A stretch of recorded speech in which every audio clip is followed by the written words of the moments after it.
중국이 생각보다 그런 나라들과 이렇게 좀 어떻게 보면 좀 위험 국가라고 평가되는 그런 나라들이나 그걸 기회 삼아가지고 거래를 되게 많이 한대요. 그래서 왕따킹 왕초 같은 거잖아요. 네, 그래가지고 오히려 되게 중국을 통제할 수 없는 이상 내 경제 제재는 되게 쉽지 않아진다. 그렇죠. 네. 근데 그에 대한 여파가 어느 정도였냐면은 전체 이란의 수출 규모가 97% 정도로 급락했다고 합니다.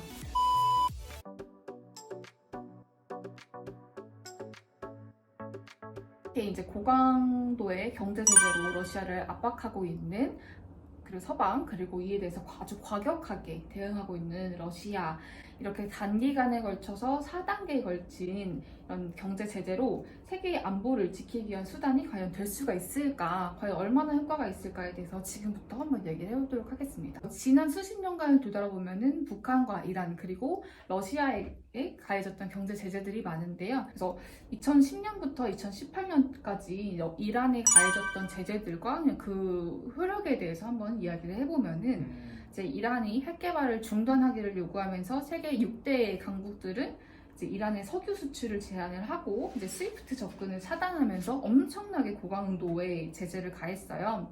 2013년대는 어떤 효과가 있었냐면은 지속적으로 계속 경제적으로 압박을 하니까 민중들이 이제 경제적 안 좋아지잖아요. 실제 자기의 지갑에 문제가 생기는 거예요. 그래서 이제 선거에서 원래는 강경파가 굉장히 우세를 했는데 이제 핵 합의에 좀 온건한 의견을 띠는 온건파가 승리를 해가 정치가 바뀐다던가 이런 효과도 있었습니다. 그리고 2018년에는 이제 서방이 스위프트망 지금 러시아한테 하고 있는 거를 차단을 해버려요. 근데 그에 대한 여파가 어느 정도였냐면은 전체 이란의 수출 규모가 97% 정도로 급락했다고 합니다. 선포 남은 거네요. 원래 4억 달러 정도 규모였는데 엄청나게 줄어들었다고 해요. 근데 원래 작았네요. 4억 달러 규모였으면. 네.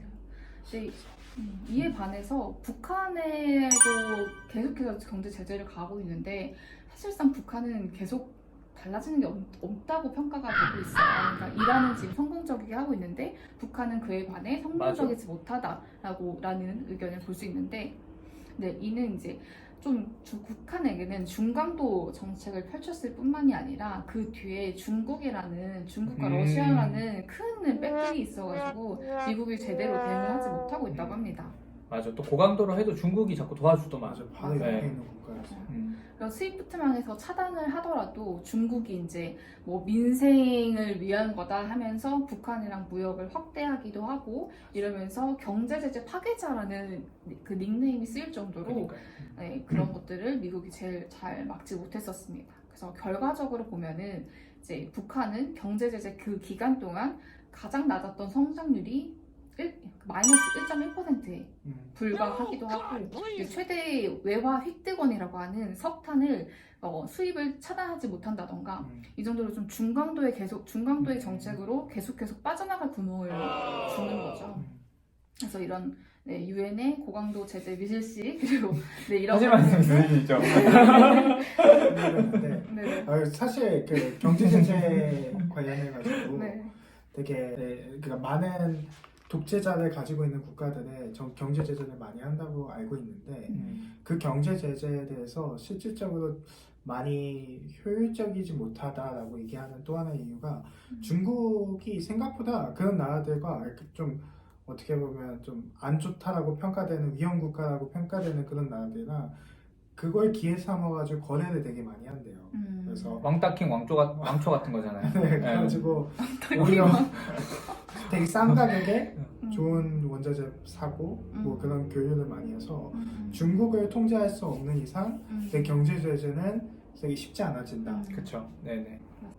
이란은 중국이랑 뭐 있었나요? 이란도 되게 많은 걸로 알고 있어요. 중국이랑? 중국이나 러시아랑도 되게 많은 걸로 알고 있어요. 이란은 성공적이었고 북한은 계속해서 중국이 도와주고 미국이 잘 강경하게 대응하지 못하고 이렇기 때문에 이제 이란은 어느 정도는 이제 핵개발 중단 막바지에 들어섰는데 하지만 북한은 아직도 탄도미사일 싸고 그러고 있는 거죠.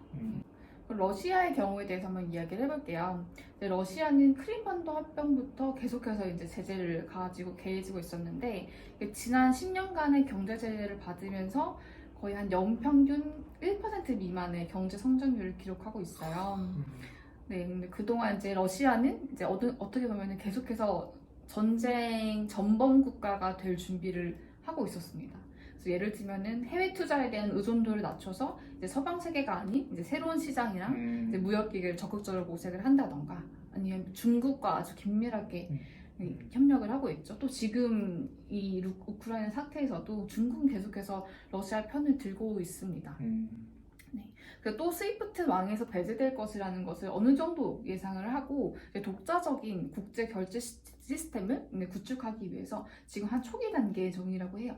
그래서 이렇게 좀 러시아는 그 본인들이 편하게 전쟁을 치르기 위해서 이제 거의 몇 년에 걸쳐서 독자적으로 자생할 수 있는 시스템을 만들어 왔던 거예요. 그래서 그에 반해서 이제 세계 국가들, 특히 EU는 에너지 의존도가 러시아에 엄청나게 높은데요. 그 천연가스라던가 원유라던가 본인들이 쓰는 거의 30%가량을 러시아산으로 쓰고 있습니다. 그래서 러시아처럼 이렇게 큰 국가 경제를 대상으로 광범위하고 고강도의 경제 제재를 한 적이 이번에 처음이라서 이제 전문가들의 의견이 굉장히 분분하다고 합니다. 이게 과연 효과가 있을지. 그리고 특히 보시면 스위프트망 결제망에서 배제를 했다고 해도 하나의 은행을 남겨놨어요. 뭔 개소리야! 분업을 준 거거든요. 근데 이렇게 하나의 망을 남겨놓을 수밖에 없었던 게 러시아랑 그 거래를 하고 있는 전 세계 수많은 기업들이 있기 때문에 그들을 위해서라도 다 도산하니까. 네, 그들을 위해서라도 그들이 또 돈을 받거나 이렇게 해야 되잖아요. 그러기 위해서라도 그것까지 하지 못했다고 합니다. 네, 하지만 긍정적인 사실은 유럽이 지속적으로 에너지 수입에서 러시아의 의존도를 낮추기 위해서 올해 한 3분의 1 수준으로 낮추고요. 그리고 향후에는 완전히 사용하지 않는 방향으로 합의를 했다고 합니다. 이렇게 해가지고 그 에너지 수출국, 특히 이제 미국이 특혜를 볼 것이라서 이런 제재들이 이제 미국에 의한 것이다. 이제 미국의 얕은 셈법이 있기 때문에 이렇게 고강도 제재를 쉽게 할 수 있을 수도 있다라는 의견도 있어요. 사실 미국이 한 나라이기 때문에 국민들의 눈치를 아예 안 볼 수가 없거든요. 뿐만 아니라 또 EU가 앞으로 방위비를 높이면서 또 이제 가장 수혜볼 국가가 미국이라고 해요.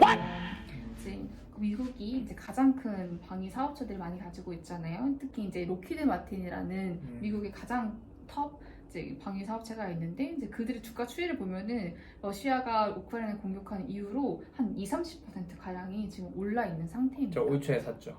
오, 진짜요? 러시아가 전범 국가가 되면서 그리고 작게 전쟁을 일으킨 게 아니라 완전 세계적으로 각인을 시켰잖아요. 이제 이런 이후로 향후 러시아 경제에 굉장히 불리하게 작용을 할 것 같아요. 그렇죠. 이런 제재가 쉽게 풀릴 거라고는 생각하지 않습니다. 네, 오늘 내용 어떠셨나요? 재밌으셨나요? 너무 좋았네요. 되게 유익하고 네. 많은 생각을 하게 됐어요. 맞습니다. 네, 오늘 여기까지 저희 진행을 하겠고요. 빨리 우크라이나 국민들이 본인들의 집으로 돌아갔으면 좋겠습니다. 네, 오늘 저희 이야기가 즐거우셨다면 구독, 좋아요.